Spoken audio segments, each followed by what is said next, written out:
Seorang miliuner yang kesepian menemukan seorang gadis kecil tidur di antara kotak-kotak di depan gerbang pemakaman yang dingin.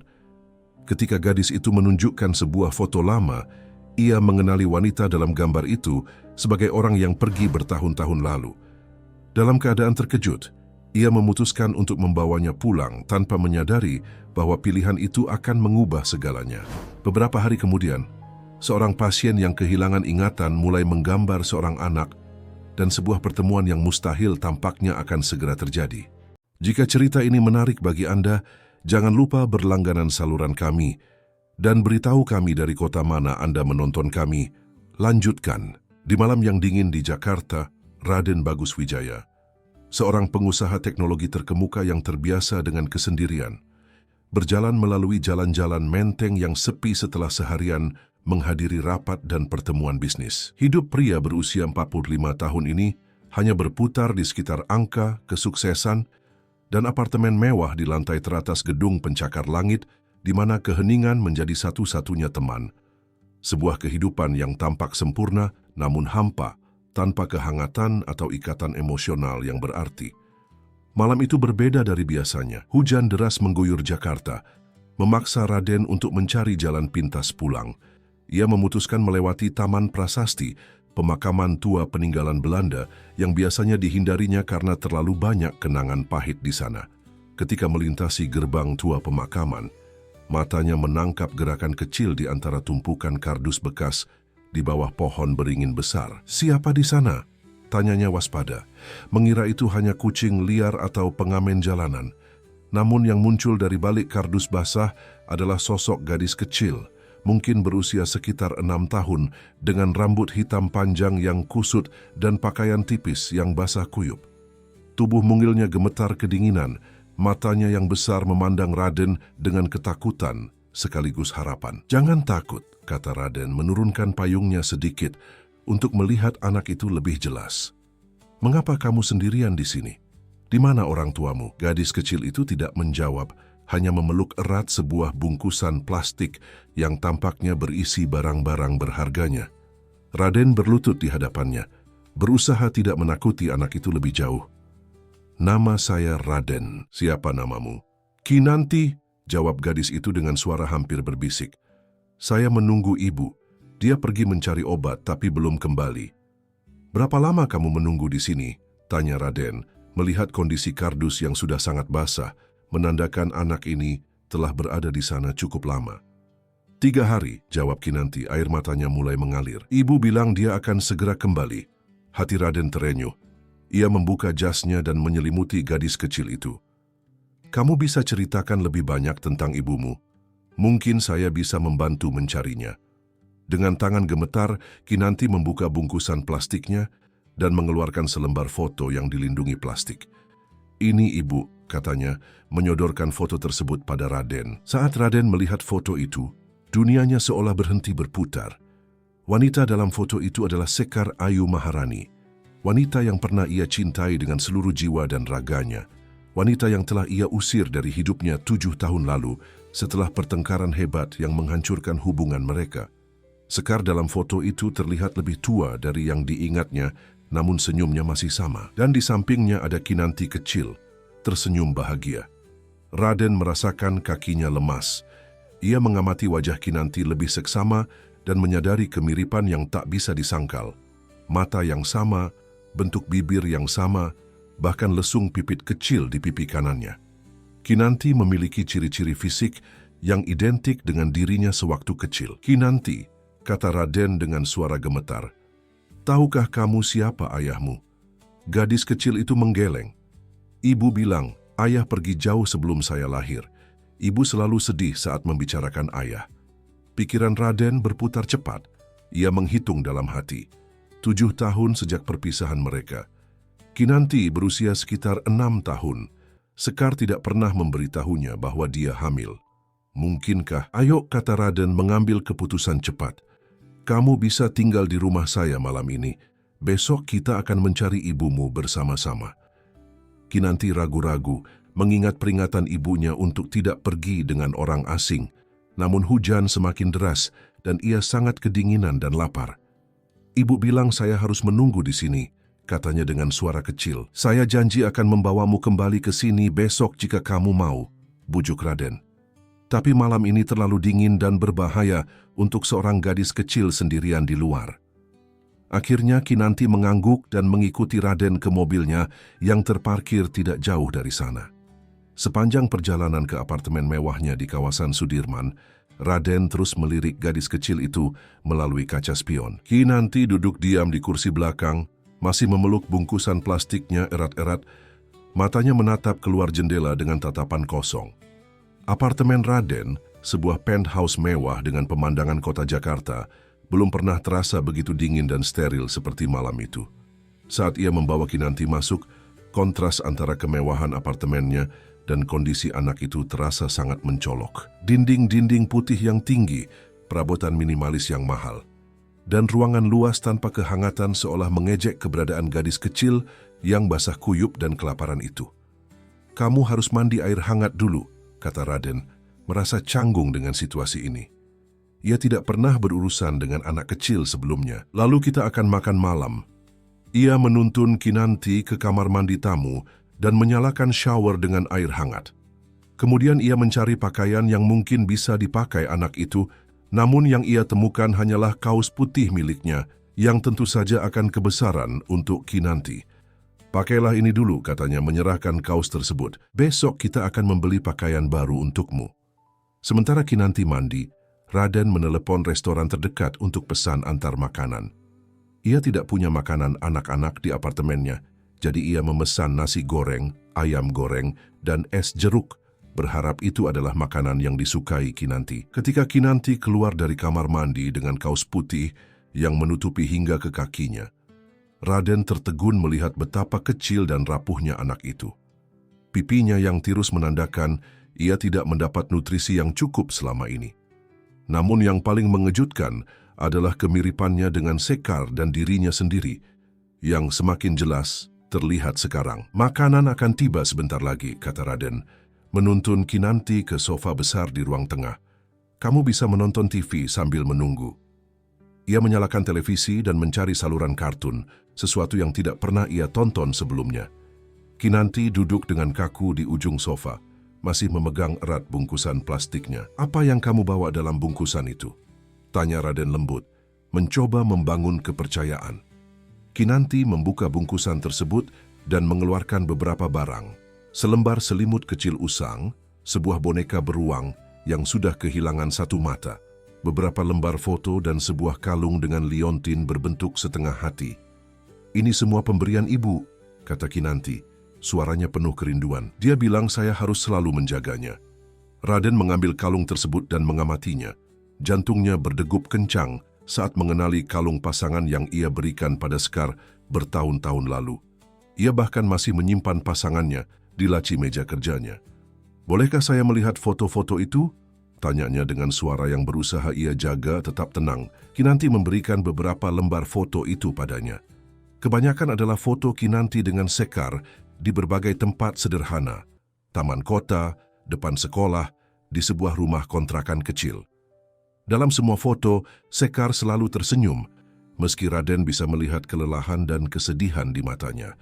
Foto terakhir membuat Raden terdiam. Itu adalah foto mereka berdua, Raden dan Sekar, yang diambil di Taman Prasasti 7 tahun lalu, tempat yang sama di mana ia menemukan Kinanti malam ini.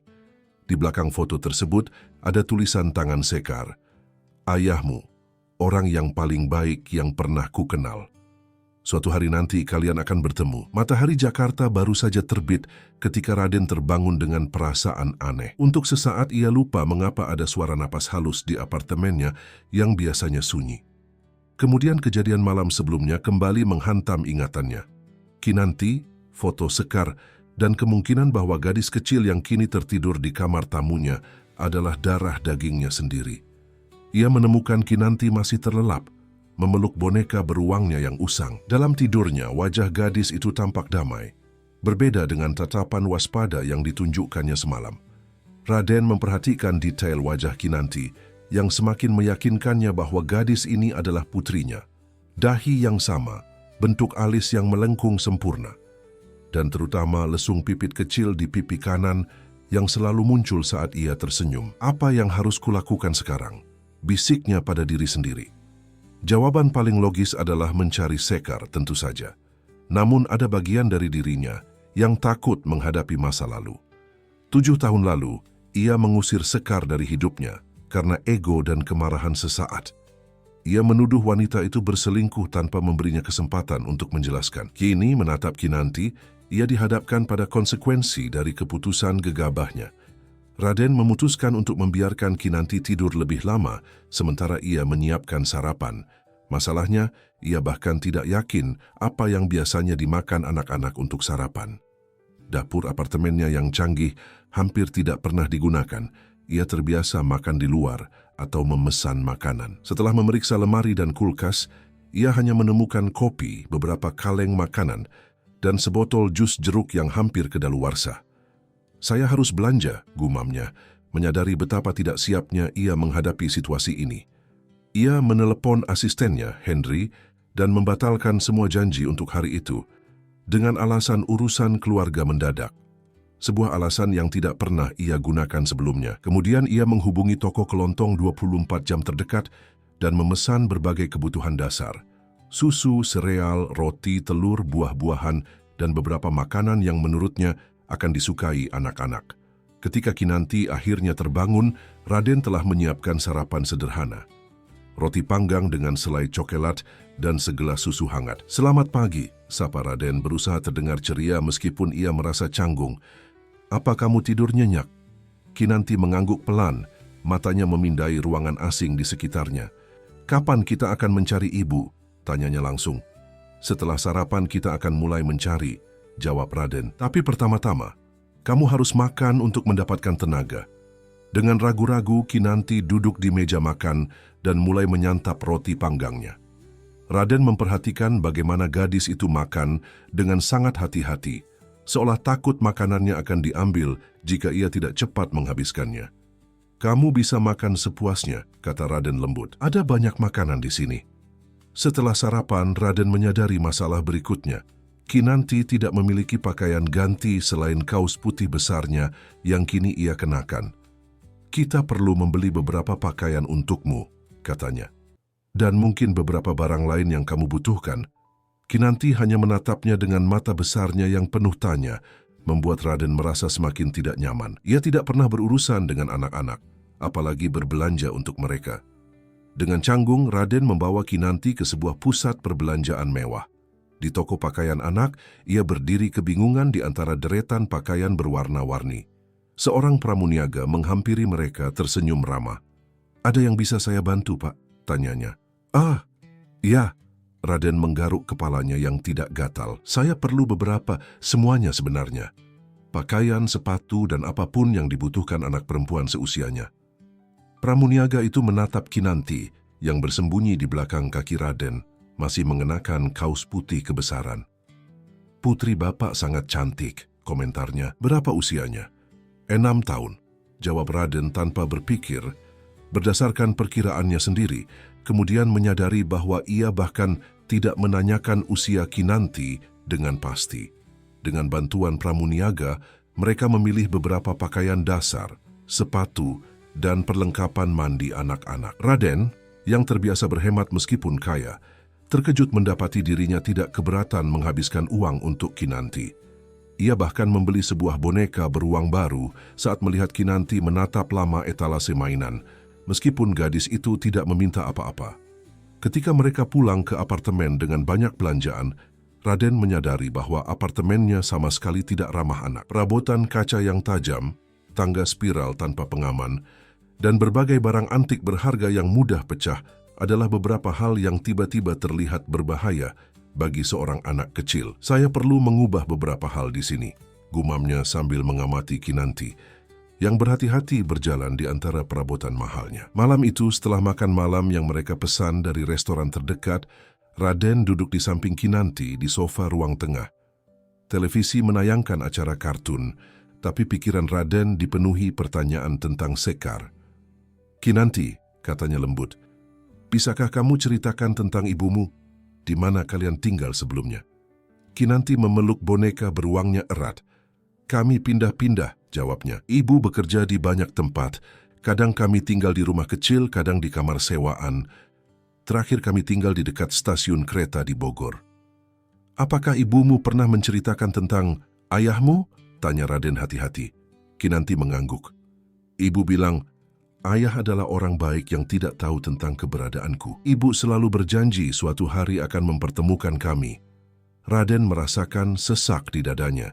Sekar tidak pernah menjelek-jelekkan dirinya di depan Kinanti, meskipun ia telah mengusir wanita itu tanpa ampun. Kinanti, kata Raden setelah beberapa saat terdiam, bagaimana jika saya adalah ayahmu? Mata Kinanti melebar, menatap Raden dengan campuran ketidakpercayaan dan harapan. Benarkah? Bisiknya. Tapi ibu bilang ayah tidak tahu tentang saya. Saya memang tidak tahu, jawab Raden jujur. Ibumu pergi sebelum bisa memberitahu saya. Tapi melihatmu sekarang, saya sangat yakin kamu adalah putri saya. Untuk membuktikan ucapannya, Raden pergi ke kamar dan kembali dengan sebuah kotak kecil. Dari dalamnya ia mengeluarkan sebuah kalung dengan liontin setengah hati. Pasangan dari kalung yang dikenakan Kinanti. Lihat, katanya, mendekatkan kedua liontin itu hingga membentuk satu hati yang utuh. Saya memberikan ini pada ibumu bertahun-tahun lalu. Air mata mulai mengalir di pipi Kinanti. Dengan gerakan yang tidak diduga, gadis kecil itu memeluk Raden erat-erat. Tangisnya pecah di dada pria itu. Raden yang tidak terbiasa dengan sentuhan fisik, apalagi pelukan emosional seperti ini, merasa canggung pada awalnya. Namun perlahan, ia mengangkat tangannya dan balas memeluk Kinanti. Merasakan kehangatan yang tidak pernah ia rasakan sebelumnya. Apa kita akan tetap mencari ibu? Tanya Kinanti di sela isak tangisnya. Tentu saja, jawab Raden tegas. Kita akan menemukan ibumu, aku berjanji. Keesokan harinya, Raden menyadari ia tidak bisa terus membawa Kinanti ke kantor atau meninggalkannya sendirian di apartemen. Ia perlu bantuan. Setelah beberapa panggilan telepon, ia berhasil mendapatkan rekomendasi untuk seorang pengasuh anak berpengalaman bernama Ibu Ratna, seorang wanita paruh baya yang telah mengasuh anak-anak dari keluarga terpandang selama puluhan tahun. Ibu Ratna tiba di apartemen Raden tepat pukul 8 pagi, membawa aura keibuan yang langsung membuat Kinanti merasa nyaman. Berbeda dengan Raden yang kaku dan canggung, Ibu Ratna tahu persis bagaimana berbicara dengan anak-anak. Jadi namamu Kinanti, katanya dengan senyum hangat. Nama yang sangat cantik untuk gadis yang cantik pula. Sementara Kinanti bermain dengan Ibu Ratna, Raden menggunakan kesempatan ini untuk mulai mencari Sekar. Ia menghubungi Farhan, seorang teman lama yang bekerja sebagai detektif swasta. Tanpa memberikan terlalu banyak detail, Raden menjelaskan bahwa ia perlu menemukan seseorang penting dari masa lalunya. Saya butuh kerahasiaan penuh dalam kasus ini, tegas Raden. Tidak boleh ada yang tahu saya mencari wanita ini. Farhan menyanggupi dan meminta foto serta informasi apapun tentang Sekar. Raden memberikan foto yang dibawa Kinanti, serta alamat terakhir yang diketahuinya. Rumah Sekar di Bandung 7 tahun lalu. Ini tidak banyak, komentar Farhan. Tapi saya akan mencoba. Berikan saya waktu beberapa hari. Selama menunggu kabar dari Farhan, kehidupan Raden berubah drastis. Ia yang biasanya menghabiskan 12-14 jam di kantor setiap hari, kini pulang tepat waktu untuk makan malam bersama Kinanti. Apartemennya yang dingin dan steril mulai terlihat lebih hidup dengan kehadiran mainan, buku cerita, dan gambar-gambar berwarna-warni karya Kinanti yang ditempel di lemari es. Ibu Ratna membantu banyak dalam mengatur rutinitas Kinanti. Ia memastikan gadis kecil itu makan dengan teratur, tidur tepat waktu, dan mendapatkan aktivitas yang sesuai untuk perkembangannya. Raden, yang tidak pernah membayangkan akan menjadi ayah, belajar banyak dari Ibu Ratna tentang cara merawat anak. Tuan Raden, kata Ibu Ratna suatu malam setelah Kinanti tertidur, menurut saya, Kinanti perlu bersekolah. Ia sangat pintar dan perlu berinteraksi dengan anak-anak seusianya. Raden mengangguk setuju. Saya akan mencari sekolah yang baik untuknya, tapi saya khawatir situasinya masih tidak jelas. Saya belum memiliki dokumen resmi yang menyatakan bahwa saya ayahnya. 3 hari telah berlalu sejak Raden menugaskan Farhan untuk mencari Sekar. Selama itu ia berusaha menyeimbangkan pekerjaannya, yang menuntut dengan perannya yang baru sebagai seorang ayah. Setiap pagi, ia sarapan bersama Kinanti sebelum berangkat ke kantor, dan setiap malam, ia pulang cepat untuk makan malam dan mendengarkan cerita Kinanti tentang harinya bersama Ibu Ratna. Hubungan mereka berkembang perlahan namun pasti. Kinanti, yang awalnya pendiam dan waspada, mulai membuka diri. Raden menemukan bahwa putrinya memiliki ketertarikan pada menggambar dan bercerita, seringkali membuat sketsa sederhana disertai cerita imajinatif tentang petualangan seorang gadis kecil dan ibunya. Setiap gambar dan cerita selalu berakhir dengan pertemuan mereka, dengan sosok ayah yang digambarkan sebagai pahlawan, membuat hati Raden terasa berat oleh rasa bersalah. Malam itu, setelah Kinanti tertidur, telepon Raden berdering. Itu Farhan. "Saya punya beberapa informasi," kata Farhan tanpa basa-basi. "Bisakah kita bertemu?" 1 jam kemudian, mereka duduk di sebuah kafe sepi di kawasan Kemang. Farhan meletakkan sebuah map di atas meja. "Sekar Ayu Maharani," mulai Farhan membuka map tersebut. "Setelah meninggalkan Jakarta 7 tahun lalu, ia pindah ke Bandung, tinggal dengan sepupunya selama beberapa bulan. Kemudian ia pindah ke Yogyakarta, bekerja sebagai guru seni di sebuah sekolah dasar swasta." Raden mengangguk, mencoba membayangkan Sekar mengajar anak-anak kecil. Ia selalu tahu Sekar berbakat dalam seni. Tapi wanita itu tidak pernah mengejar karir di bidang tersebut selama mereka bersama karena Raden mendorongnya untuk mengambil jurusan yang lebih praktis di universitas. Setelah 1 tahun di Yogyakarta, ia mengundurkan diri dan pindah lagi.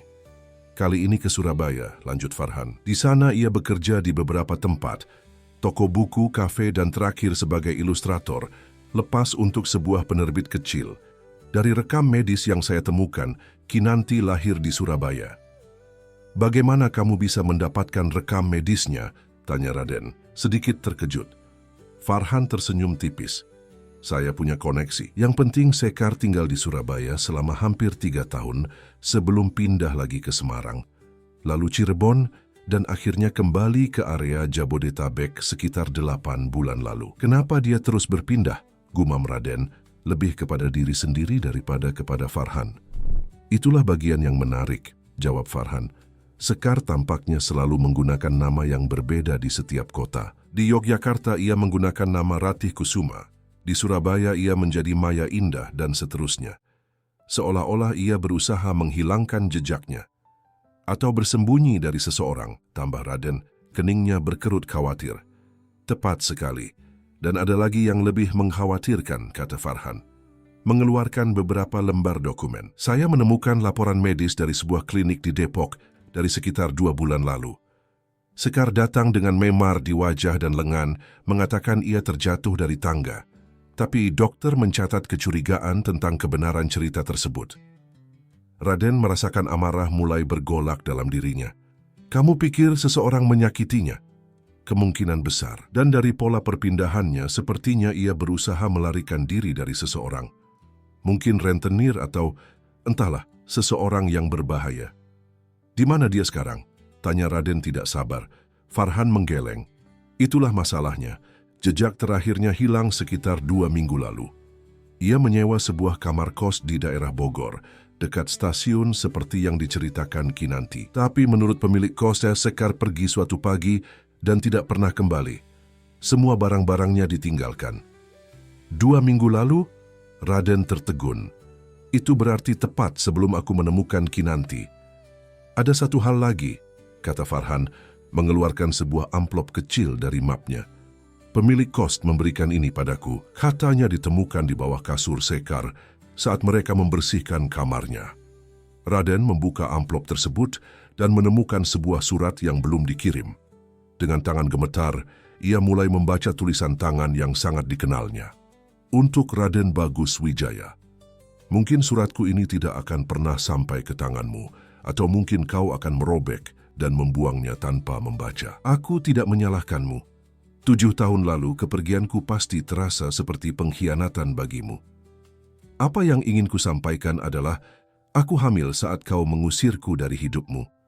Aku tahu kau tidak akan percaya, bahkan mungkin akan menuduhku berbohong untuk mendapatkan maaf atau uangmu. Jadi aku pergi membawa anakmu dalam rahimku bertekad membesarkannya sendiri, dan membuktikan bahwa aku bisa menjadi ibu yang baik. Anak kita, Kinanti, kini berusia 6 tahun. Dia cantik, pintar, dan memiliki lesung pipit di pipi kanannya, persis sepertimu. Setiap hari aku melihatmu dalam dirinya, dan setiap hari aku menyesal tidak memberitahumu tentang keberadaannya. 7 tahun ini tidak mudah. Aku terus berpindah, mencari kehidupan yang lebih baik untuk Kinanti, juga karena alasan lain yang terlalu rumit untuk dijelaskan dalam surat ini. Aku telah membuat banyak kesalahan, berutang pada orang yang salah, dan kini harus membayar konsekuensinya. Besok, aku akan mencoba menemuimu di kantormu di Jakarta, bukan untuk meminta maaf atau meminta bantuan untukku, tapi untuk Kinanti. Dia berhak mengenal ayahnya, dan kau berhak mengenal putrimu yang luar biasa. Jika kau tidak ingin menemuiku, aku mengerti. Tapi kumohon, terimalah Kinanti dalam hidupmu. Jika sesuatu terjadi padaku dan aku tidak bisa sampai ke tempatmu, tolong cari Kinanti. Dia akan menungguku di tempat biasa, dekat Taman Prasasti. Itu tempat spesial bagi kita dulu, dan aku selalu membawanya ke sana untuk menceritakan tentangmu. Dengan segala penyesalan dan harapan, sekar tangan Raden gemetar saat melipat kembali surat tersebut. Tanggal pada surat itu adalah 2 hari sebelum ia menemukan Kinanti di Taman Prasasti. Aku harus menemukannya, kata Raden dengan suara serak. Dia dalam bahaya. Saya akan terus mencari, janji Farhan. Tapi ada satu petunjuk lagi yang mungkin membantu. Saya menemukan catatan di klinik Depok bahwa Sekar menyebutkan seorang teman bernama Lastri yang tinggal di kawasan Menteng. Sayangnya, tidak ada alamat lengkap. Menteng? Ulang Raden terkejut. Itu dekat dengan apartemenku. Ya, dan juga dekat dengan Taman Prasasti, tambah Farhan. Mungkin itu sebabnya Sekar memilih lokasi itu untuk meninggalkan Kinanti. Dia tahu daerah itu. Keesokan harinya, Raden menghabiskan waktu berjam-jam menyusuri kawasan Menteng, menunjukkan foto Sekar pada penjaga keamanan kompleks, pemilik warung, dan siapapun yang mungkin mengenalnya. Tidak ada hasil. Ia hampir menyerah ketika seorang pedagang bunga di pinggir jalan mengenali foto tersebut. Oh, wanita ini, kata si pedagang, seorang wanita tua. Dia sering membeli bunga di sini beberapa minggu lalu. Selalu melati putih, katanya, untuk mengajar anaknya tentang tradisi Jawa. Apakah Anda tahu di mana dia tinggal? Tanya Raden penuh harap. Tidak, tapi dia selalu berjalan kaki ke arah sana. Wanita itu menunjuk ke sebuah gang kecil, mungkin di sekitar situ. Raden mengikuti arah yang ditunjuk dan menemukan sebuah pemukiman padat dengan rumah-rumah sederhana. Ia mengetuk beberapa pintu, menunjukkan foto Sekar, hingga akhirnya seorang wanita paruh baya mengakui mengenal Sekar. Dia tinggal di rumah Bu Lastri, kata wanita tersebut. Di ujung gang, rumah cat hijau dengan pot-pot tanaman di depannya. Dengan jantung berdebar, Raden menemukan rumah yang dimaksud dan mengetuk pintunya. Seorang wanita bertubuh gemuk membuka pintu, menatapnya dengan curiga. Maaf mengganggu, kata Raden sopan. Apakah Anda Bu Lastri? Saya mencari seseorang bernama Sekar Ayu Maharani. Wajah Bu Lastri berubah waspada. Siapa Anda? Apa hubungan Anda dengan Sekar? Nama saya Raden Bagus Wijaya. Saya ayah dari putri Sekar, Kinanti. Kinanti sekarang tinggal bersama saya. Mendengar nama Raden, mata Bu Lastri melebar. Jadi Anda orangnya, katanya dengan nada menuduh. Anda yang membuat Sekar menderita selama bertahun-tahun. Saya tahu saya telah melakukan kesalahan besar, jawab Raden rendah. Tapi sekarang saya ingin memperbaikinya. Saya perlu menemukan Sekar, dia dalam bahaya.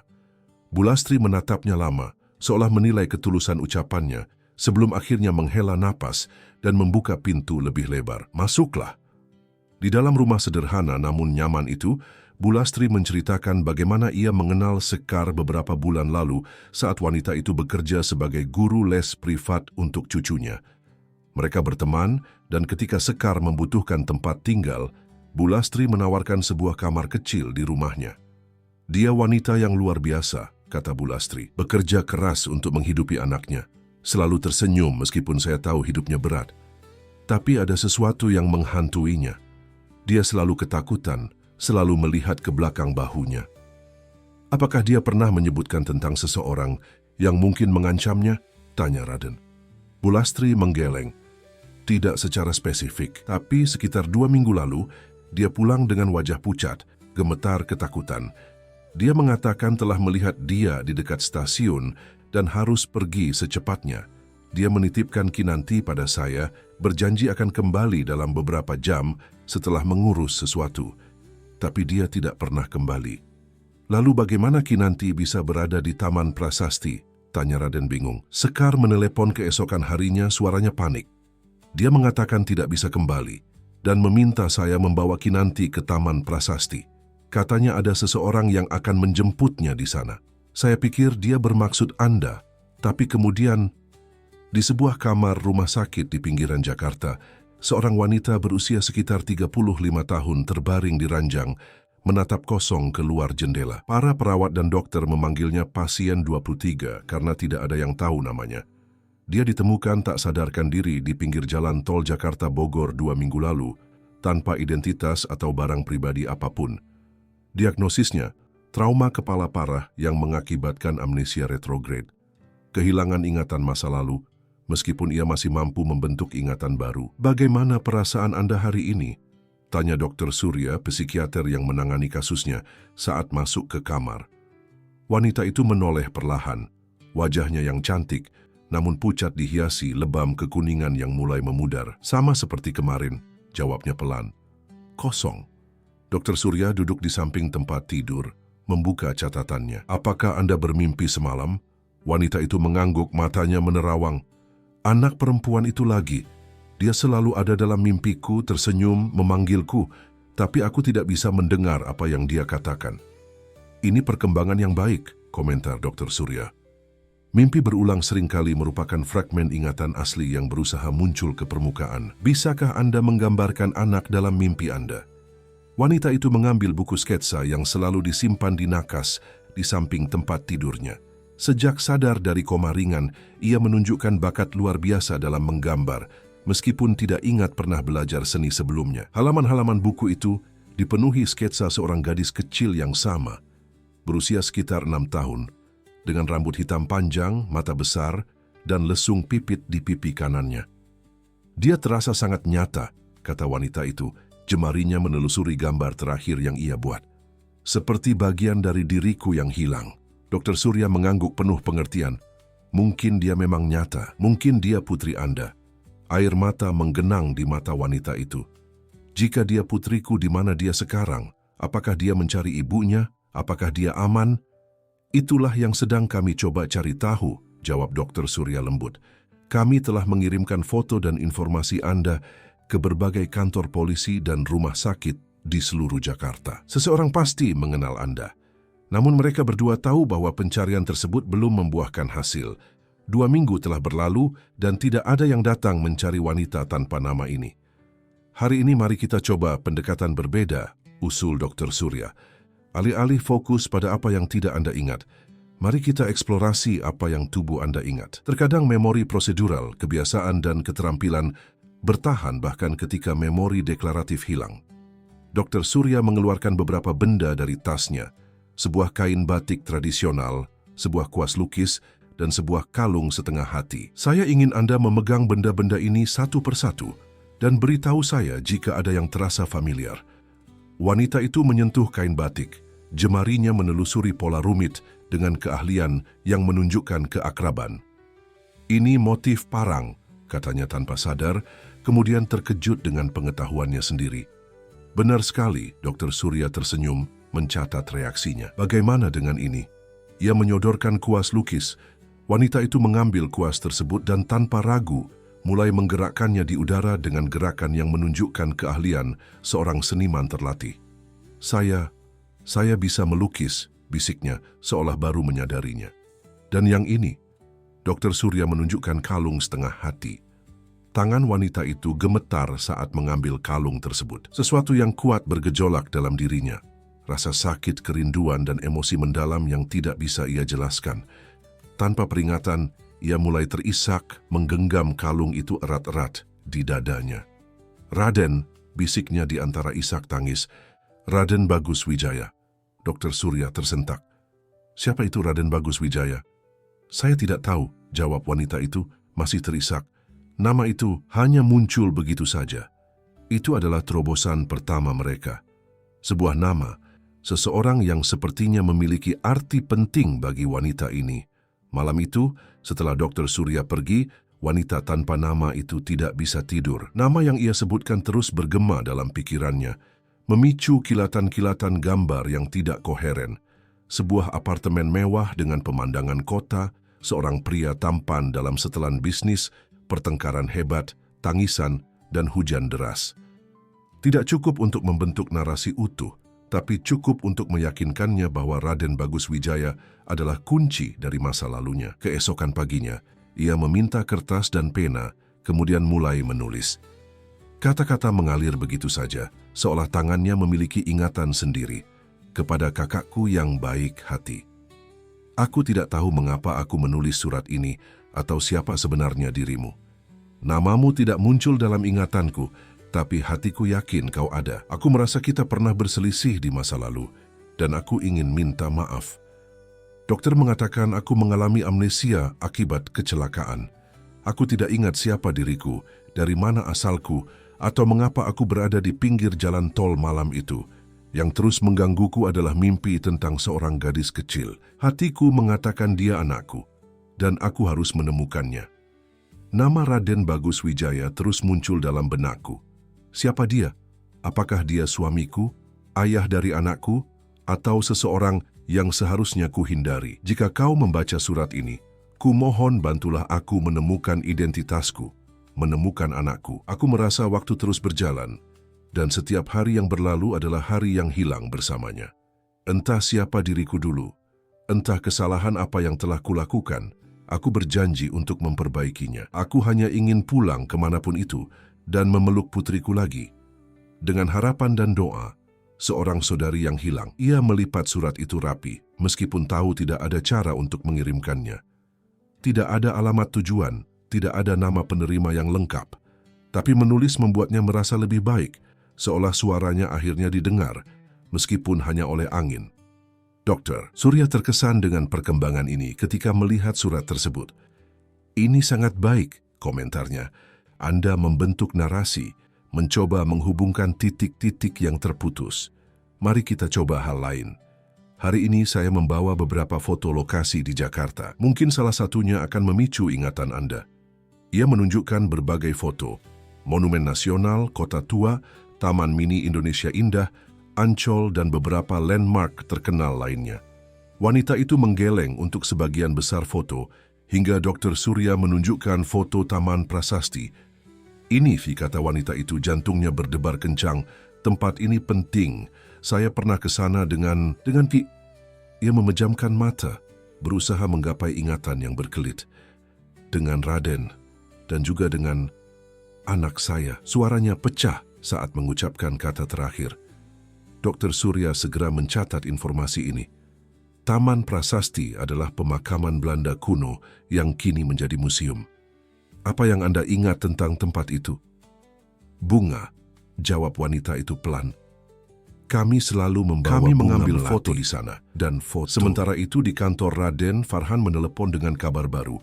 Saya sudah memeriksa semua rumah sakit dalam radius 50 km dari lokasi terakhir Sekar, lapornya.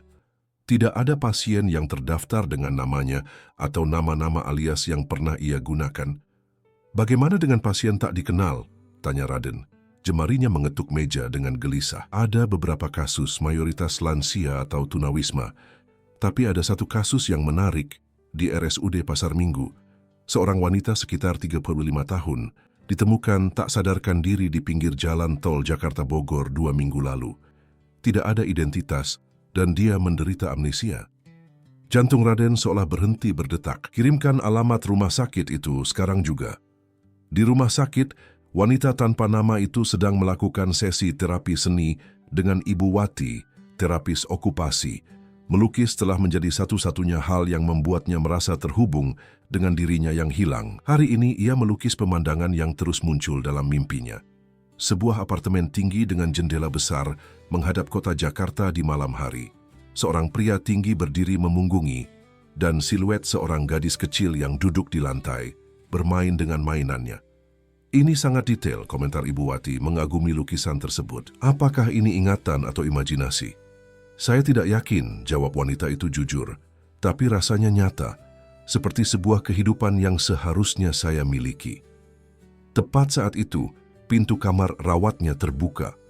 Dr. Surya masuk dengan wajah berseri-seri, diikuti oleh seorang pria tinggi dalam balutan jas formal. Jantung wanita itu berdetak kencang saat mata mereka bertemu.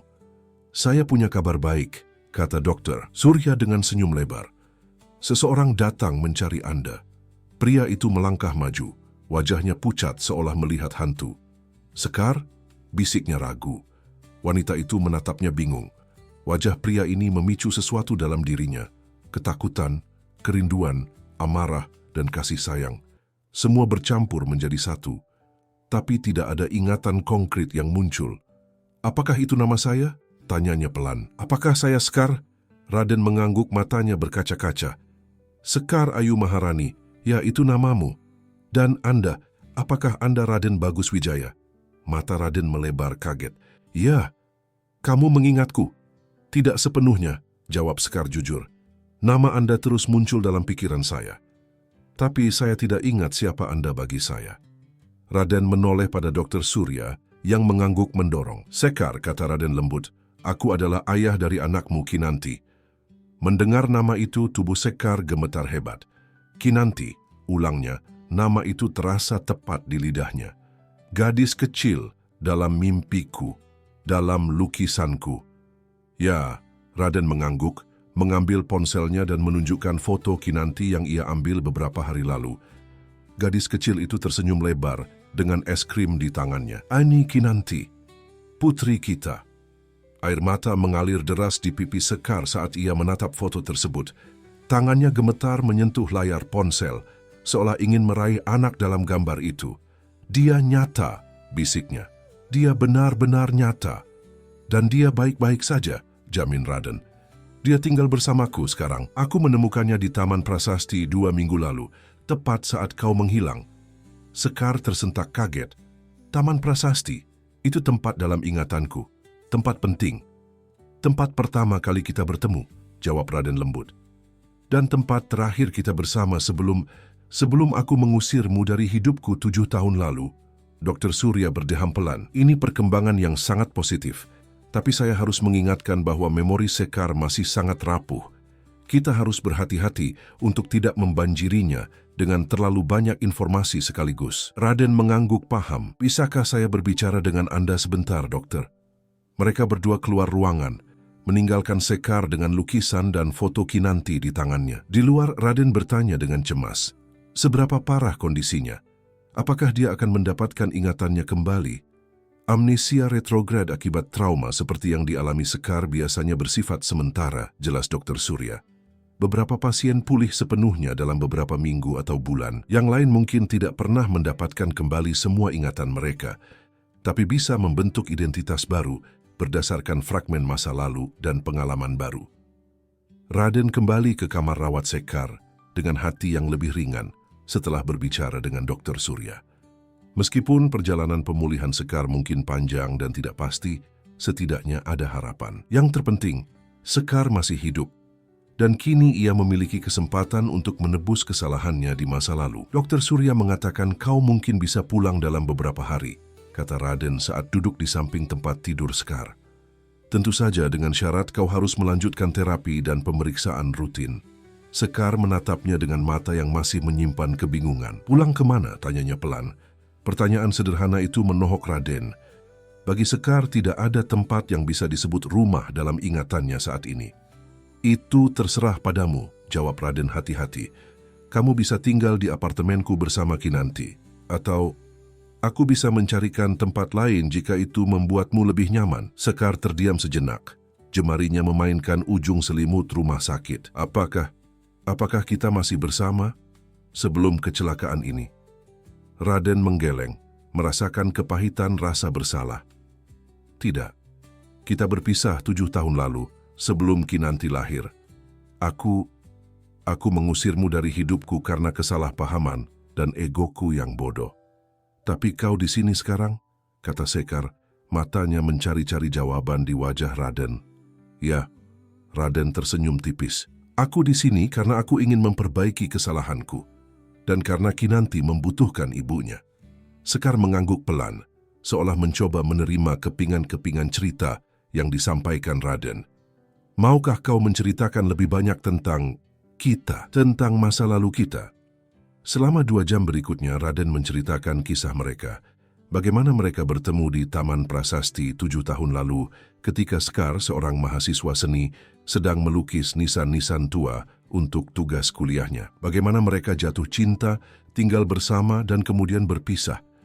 Karena Raden menuduh Sekar berselingkuh dengan teman kuliahnya tanpa memberi kesempatan Sekar untuk menjelaskan.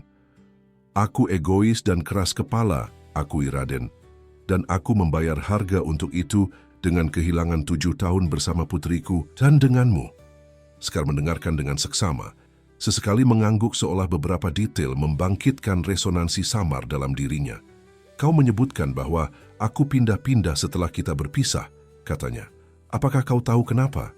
Raden mengeluarkan surat yang ditemukan Farhan dari sakunya.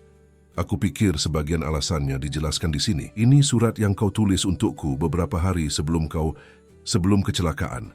Dengan tangan gemetar, Sekar membaca surat itu. Air mata mengalir di pipinya saat membaca kata-kata yang ditulis oleh versi dirinya yang kini tak diingatnya. Aku menyebutkan, membuat kesalahan dan berutang pada orang yang salah, gumamnya. Apa maksudnya? Aku tidak yakin, jawab Raden jujur. Tapi menurut penyelidikan temanku, sepertinya kau berusaha melarikan diri dari seseorang. Mungkin rentenir atau orang berbahaya lainnya. Sekar menutup matanya, mencoba mengingat. Sekelebat bayangan muncul, seorang pria bertubuh besar dengan bekas luka di wajahnya, berteriak-teriak dan mengancam. Tapi bayangan itu terlalu kabur, terlalu tidak lengkap untuk membentuk ingatan yang koheren. Ada seseorang, bisiknya. Seseorang yang menakutkan, tapi aku tidak bisa mengingat detailnya. Jangan dipaksakan, kata Raden lembut. Dr. Surya mengatakan memori akan kembali dengan sendirinya, perlahan-lahan. Yang terpenting sekarang adalah pemulihanmu. Keesokan harinya Raden kembali ke rumah sakit, membawa album foto lama yang ia simpan di lemari apartemennya selama bertahun-tahun. Album yang tidak pernah ia buka sejak perpisahan mereka, tapi juga tidak pernah ia buang. Kuharap ini bisa membantu, katanya, menyerahkan album tersebut pada Sekar. Halaman demi halaman, Sekar mengamati foto-foto kenangan mereka. Liburan di Bali, makan malam romantis, berkemah di Gunung Gede dan momen-momen sederhana di apartemen mereka. Di beberapa foto, ia terlihat sedang melukis atau menggambar, konfirmasi dari bakat yang tampaknya masih ia miliki meskipun ingatannya hilang. Aku terlihat bahagia, komentar Sekar. Jemarinya menelusuri wajahnya yang tersenyum lebar di salah satu foto. Kita berdua bahagia, jawab Raden pelan. Sampai aku menghancurkan semuanya. Sekar mendongak menatapnya. Jika aku yang dulu bisa mendengarmu sekarang, apa yang akan kau katakan padanya?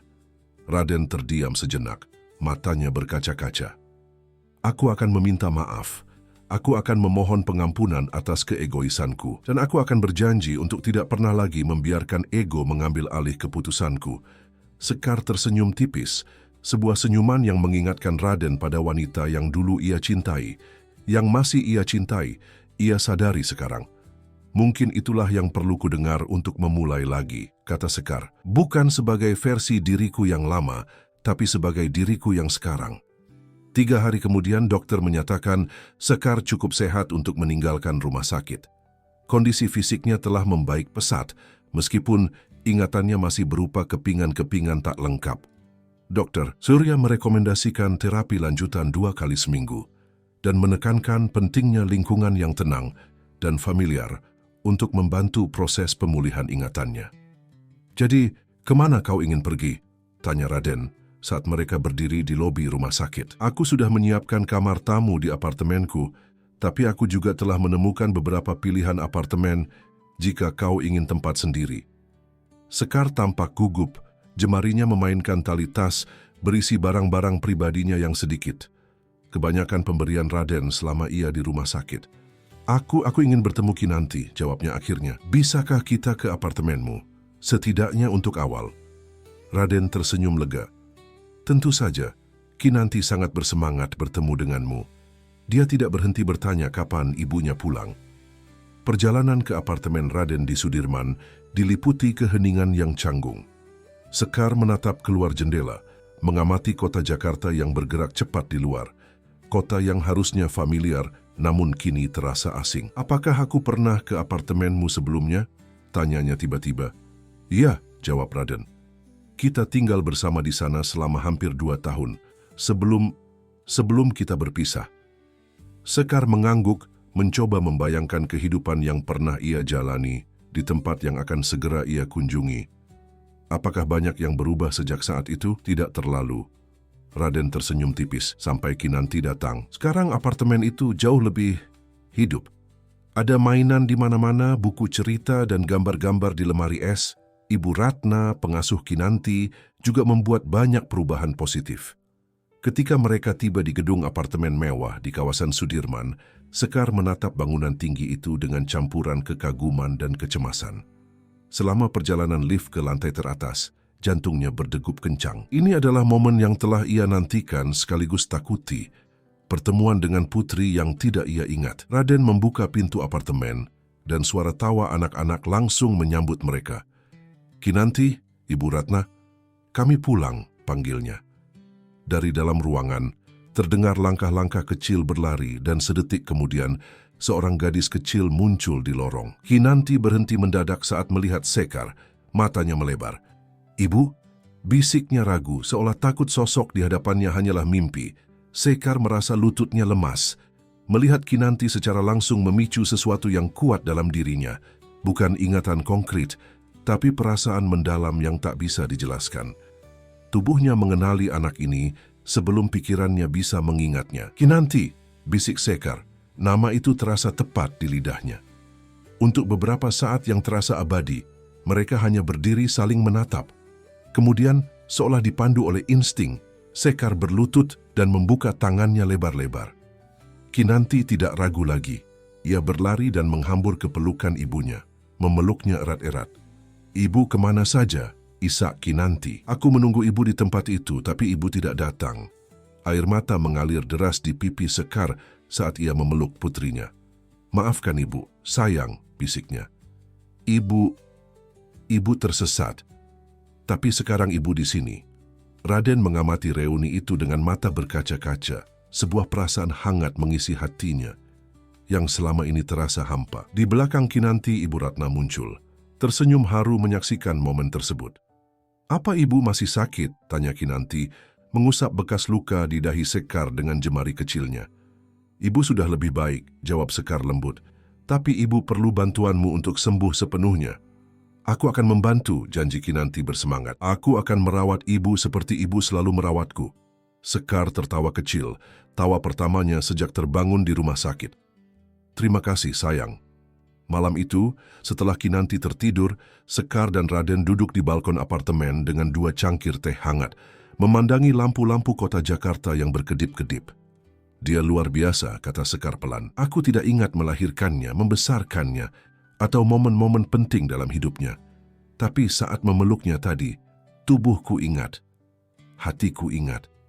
Raden mengangguk. Ikatan antara ibu dan anak tidak mudah terlupakan, bahkan oleh amnesia. "Tapi aku takut," akui Sekar. "Bagaimana jika aku tidak bisa menjadi ibu yang dia ingat dan harapkan? Bagaimana jika aku tidak pernah mendapatkan kembali ingatanku tentangnya?" "Kau tidak perlu menjadi versi dirimu yang lama," kata Raden lembut. "Kau bisa membentuk hubungan baru dengannya, menciptakan kenangan baru bersama." Minggu-minggu pertama, Sekar di apartemen Raden dipenuhi dengan penyesuaian dan penemuan diri. Bagi Kinanti, kehadiran ibunya adalah keajaiban yang telah lama ia nantikan. Gadis kecil itu selalu berada di samping Sekar, menunjukkan mainannya, bercerita tentang harinya di sekolah baru, atau hanya duduk tenang menggambar sementara Sekar melukis, kegiatan yang kini menjadi terapi bagi keduanya. Bagi Sekar, setiap hari adalah campuran antara kebahagiaan menemukan kembali putrinya dan frustrasi menghadapi tembok amnesia yang masih menghalangi sebagian besar masa lalunya. Dr. Surya telah memperingatkan bahwa beberapa ingatan mungkin tidak akan pernah kembali sepenuhnya. dan Sekar berusaha menerima kemungkinan itu dengan lapang dada. "Tidak apa-apa jika ibu tidak ingat," kata Kinanti suatu sore saat mereka sedang mewarnai bersama di ruang keluarga. "Kita bisa membuat kenangan baru." Sekar menatap putrinya dengan takjub. Di usianya yang baru 6 tahun, Kinanti menunjukkan kebijaksanaan dan pengertian yang jauh melampaui tahun-tahunnya. Mungkin hasil dari kehidupan sulit yang telah ia jalani bersama Sekar selama ini. "Kamu benar, sayang." Sekar tersenyum mengusap rambut Kinanti dengan sayang. "Tapi ibu tetap ingin tahu bagaimana rasanya melihatmu lahir, mendengar kata pertamamu, atau menyaksikan langkah pertamamu." "Aku bisa cerita." Kinanti meletakkan krayon merahnya dengan bersemangat. "Kata pertamaku adalah mama, dan ibu selalu bilang, aku belajar berjalan sangat cepat karena terlalu penasaran dengan dunia." Sekar tertawa, sebuah tawa yang semakin sering terdengar di apartemen itu. "Kamu memang anak yang sangat penasaran." Dari ambang pintu, Raden mengamati interaksi itu dengan senyum hangat. Ia telah menyaksikan bagaimana hubungan ibu dan anak itu berkembang selama beberapa minggu terakhir. Bagaimana mereka menemukan ritme baru yang berbeda, namun sama intimnya dengan hubungan mereka sebelumnya. Untuknya sendiri, kehadiran Sekar di apartemennya membawa perasaan yang kompleks. Di satu sisi ia bahagia melihat keluarga kecilnya bersatu kembali, di sisi lain ia dihadapkan pada konsekuensi dari kesalahannya di masa lalu. Setiap kali melihat kebingungan di mata Sekar saat mencoba mengingat sesuatu, atau ketika mendengar Kinanti bercerita tentang kesulitan hidup mereka selama bertahun-tahun. "Kami pernah tinggal di rumah yang sangat kecil di Surabaya," cerita Kinanti suatu malam saat makan malam. "Kamar mandinya di luar dan kalau hujan, atapnya bocor. Tapi ibu selalu bilang rumah adalah di mana kita bersama, jadi itu tetap rumah yang bagus." Raden merasakan hatinya mencelos. Sementara ia hidup dalam kemewahan, Sekar dan Kinanti berjuang untuk bertahan hidup. Semua karena keegoisannya. "Apa yang kamu pikirkan?" tanya Sekar suatu malam menemukan Raden berdiri sendirian di balkon, menatap kota yang berkilauan di bawah. "Betapa banyak yang telah hilang," jawabnya jujur.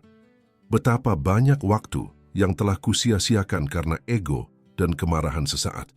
Sekar berdiri di sampingnya ikut memandang pemandangan kota. "Kita tidak bisa mengubah masa lalu," katanya lembut. "Percaya atau tidak, itu satu hal yang kupelajari dari amnesia ini. Yang bisa kita lakukan hanyalah membentuk masa depan yang lebih baik." Raden menoleh menatap wajah Sekar yang disinari cahaya bulan. Meskipun tidak memiliki ingatan tentang masa lalu mereka, wanita ini menunjukkan kebijaksanaan dan kekuatan yang selalu ia kagumi. "Aku ingin membentuk masa depan itu bersamamu dan Kinanti," kata Raden pelan. "Tapi aku tidak ingin memaksakan sesuatu yang tidak kau inginkan. Aku tahu kau masih belajar mengenalku lagi." Sekar tersenyum tipis.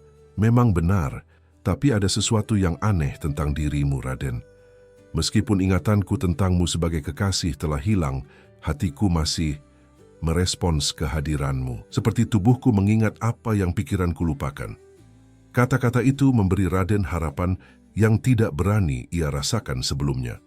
Suatu pagi, sekitar 2 bulan setelah Sekar tinggal bersama mereka, Raden menerima telepon dari Farhan. "Saya punya kabar penting," kata detektif itu. "Orang yang mengejar Sekar telah tertangkap polisi dalam kasus penipuan dan pemerasan. Namanya Hendra Gunawan, seorang rentenir ilegal yang terkenal kejam terhadap para peminjam yang telat membayar." "Jadi Sekar berutang padanya?" tanya Raden. "Ya, tapi bukan Sekar yang awalnya meminjam.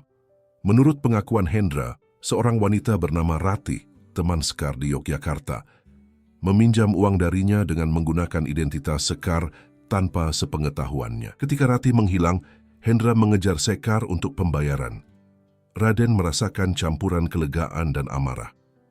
Apakah dia yang menyebabkan kecelakaan Sekar? Tidak secara langsung. Menurut kesaksian saksi, Sekar berlari melintasi jalan tol untuk menghindari sebuah mobil yang mengikutinya.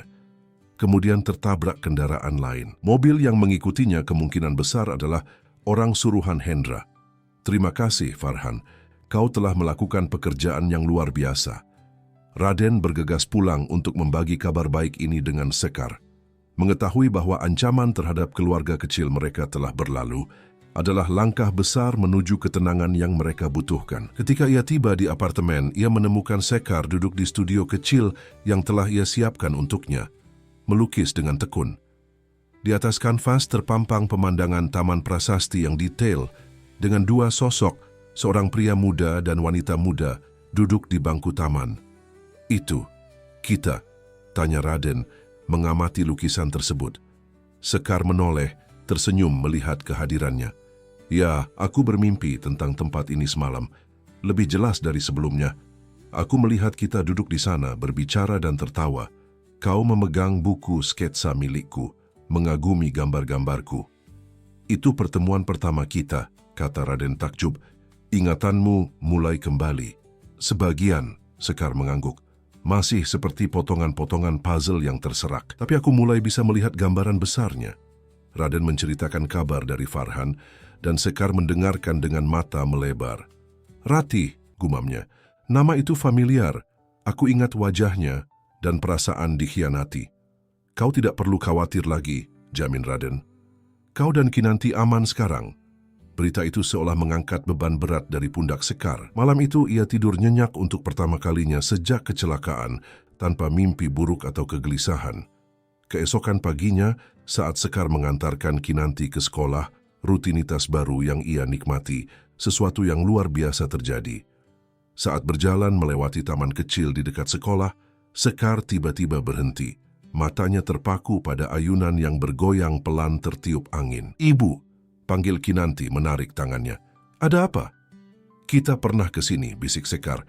"Kamu masih sangat kecil, mungkin baru 2 tahun. Kita duduk di bangku itu, makan es krim, dan kamu terus mengatakan ingin naik ayunan, tapi takut ketinggian." Mata Kinanti berbinar. "Ibu ingat, itu benar. Ibu selalu mendorong ayunanku pelan-pelan karena aku takut." Sekar berlutut, memeluk Kinanti erat-erat, air mata kebahagiaan mengalir di pipinya. "Ya, sayang, ibu ingat." Sejak saat itu, ingatan Sekar kembali lebih cepat. Terkadang dipicu oleh tempat tertentu.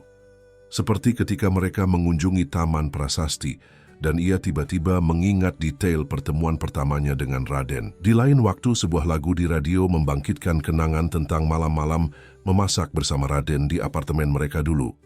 Namun, seperti yang diperingatkan Dr. Surya, tidak semua ingatannya kembali. Ada periode-periode besar dalam hidupnya yang tetap kabur, terutama tahun-tahun sulit setelah perpisahannya dengan Raden. Tapi Sekar telah belajar untuk menerima ketidaklengkapan ini sebagai bagian dari dirinya yang baru. 6 bulan setelah Sekar pindah ke apartemen Raden, kehidupan mereka telah menemukan ritme yang nyaman. Kinanti berkembang pesat di sekolah barunya, menunjukkan bakat dalam seni seperti kedua orang tuanya. Sekar mulai menerima pekerjaan sebagai ilustrator lepas, memanfaatkan bakatnya yang tidak terlupakan oleh amnesia. Dan Raden, untuk pertama kalinya dalam hidupnya, menemukan keseimbangan antara karirnya yang sukses dan kehidupan keluarga yang dulu tidak pernah ia impikan.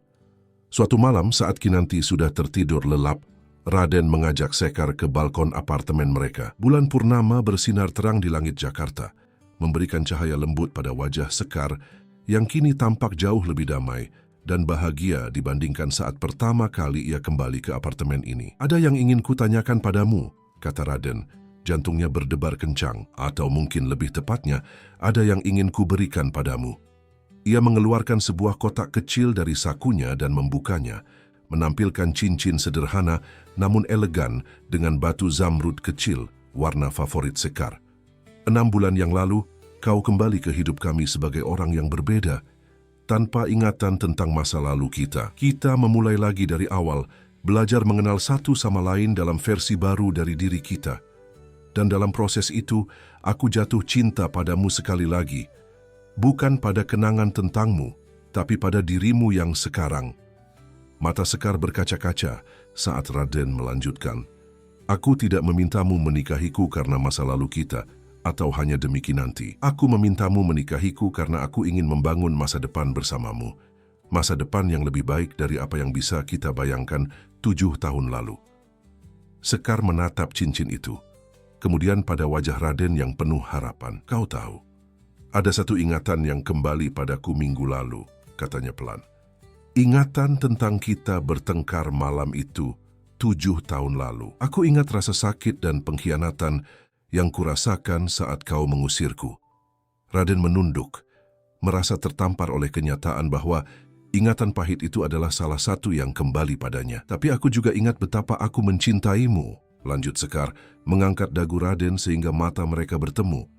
Begitu dalam hingga rasa sakit itu terasa berlipat ganda. Dan aku ingat, saat berjalan keluar dari pintu itu, sebagian diriku berharap kau akan mengejarku. Maafkan aku karena tidak melakukannya, bisik Raden. Kau melakukannya sekarang. Sekar tersenyum, air mata bahagia mengalir di pipinya. Kau mengejarku sekarang 7 tahun kemudian, dan itu cukup bagiku. Ia mengulurkan tangan kirinya. Ya Raden Bagus Wijaya, aku akan menikah denganmu, bukan karena masa lalu kita atau hanya demi Kinanti, tapi untuk masa depan yang ingin kita bangun bersama. Raden menyematkan cincin itu di jari Sekar, kemudian menariknya ke dalam pelukan erat. Di bawah cahaya bulan Jakarta, dua jiwa yang terpisah oleh waktu, kesalahpahaman dan amnesia akhirnya menemukan jalan kembali satu sama lain. Pernikahan mereka diadakan 3 bulan kemudian. Sebuah upacara sederhana namun penuh makna di Taman Prasasti. Tempat mereka pertama kali bertemu, tempat Raden menemukan Kinanti, dan tempat di mana takdir seolah selalu membawa mereka kembali. Kinanti mengenakan gaun putih kecil dengan mahkota bunga melati, berjalan di depan ibunya, menaburkan kelopak mawar merah dengan senyum bahagia yang tidak pernah lepas dari wajahnya. Sekar, yang kini telah mendapatkan kembali sebagian besar ingatannya, meskipun masih ada celah di sana-sini, berjalan menuju Raden dengan keyakinan dan cinta yang lebih dalam dari yang pernah ia rasakan sebelumnya. Di tangannya ia membawa buket bunga melati, bunga favorit yang selalu ia beli untuk mengajarkan Kinanti tentang tradisi Jawa. Kita telah melalui perjalanan panjang untuk sampai di sini, kata Raden dalam sumpahnya. 7 tahun terpisah, amnesia, dan banyak rintangan lainnya. Tapi mungkin kita membutuhkan semua itu untuk menjadi versi diri kita yang sekarang. Versi yang lebih baik, lebih bijaksana, dan lebih menghargai arti keluarga. Dari ketiadaan ingatan, aku menemukan cinta yang lebih kuat, balas Sekar dalam sumpahnya. Cinta yang tidak bergantung pada masa lalu, tapi dibangun hari demi hari melalui pilihan untuk tetap bersama, untuk memaafkan, dan untuk selalu menemukan jalan kembali satu sama lain. Apartemen mewah Raden, yang dulu dingin dan steril, kini dipenuhi kehangatan dan tawa. Dinding-dindingnya yang dulu putih polos kini dihiasi lukisan-lukisan karya Sekar dan gambar-gambar berwarna-warni buatan Kinanti. Ruang kosong yang dulu menyiratkan kesendirian kini dipenuhi kehidupan dan cinta. Setiap malam, keluarga kecil itu memiliki ritual khusus. Duduk bersama di ruang keluarga, berbagi cerita tentang hari mereka, dan membuat kenangan baru bersama. Terkadang Sekar akan teringat potongan masa lalu yang belum pernah ia ceritakan, dan mereka akan menambahkannya ke dalam buku kenangan keluarga. Sebuah album tebal yang mereka isi bersama, menggabungkan ingatan lama dan baru. Pada ulang tahun Kinanti yang ke-7, mereka mengambil foto keluarga pertama mereka di balkon apartemen, dengan latar belakang kota Jakarta yang berkilauan di bawah cahaya matahari senja. Dalam foto itu, mereka bertiga tersenyum bahagia, simbol dari keluarga yang akhirnya ditemukan kembali setelah terpisah oleh waktu, kesalahpahaman, dan lupa. Di samping foto baru itu, mereka meletakkan foto lama yang dulu selalu dibawa Kinanti dalam pelariannya. Foto Sekar dan Kinanti kecil yang lusuh namun berharga. Satu foto mewakili masa lalu yang penuh perjuangan, yang lain mewakili masa depan yang penuh harapan. Dari semua hal yang pernah kulupakan, kata Sekar suatu malam saat menidurkan Kinanti, aku bersyukur cinta tidak termasuk di antaranya.